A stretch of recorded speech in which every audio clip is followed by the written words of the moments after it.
আপনার বিবাহের বয়স অনেক আগেই পার হয়ে গেছে, কিন্তু পরিবার থেকে কেউ আপনাকে বিবাহ দিতে চাচ্ছে না বা আপনাকে কোনো রকম আশাও দেখাচ্ছে না। আপনার চিন্তা হলো যে আমি বিয়ে করব, খাওয়াবো কি?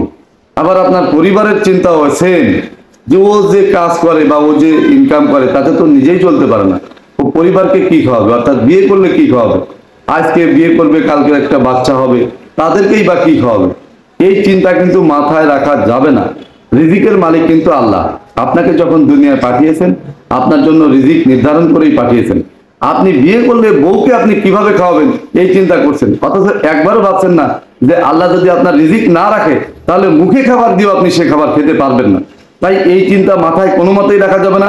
আপনার যদি বিবাহের বয়স হয়ে যায়, অবশ্যই আপনি বিবাহ করে ফেলবেন। এটা কিন্তু ফরজ, এটা নফল না যে আপনি ইচ্ছে করলে বিয়ে করবেন, ইচ্ছে হলো না করলো না।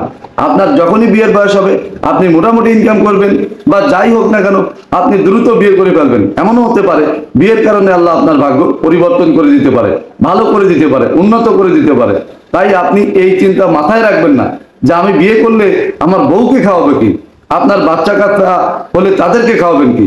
এরকম চিন্তা যদি করেন তাহলে কিন্তু মারাত্মক ভুল করবেন। শেষ পর্যন্ত বলা যায় যে আপনার ইমানই থাকবে না। কারণ ইমান মানে হলো আল্লাহর উপর বিশ্বাস। আল্লাহর উপর বিশ্বাস রেখে আপনি নিশ্চিন্তে বিয়ে করে ফেলবেন, বাকিটা আল্লাহ ভরসা।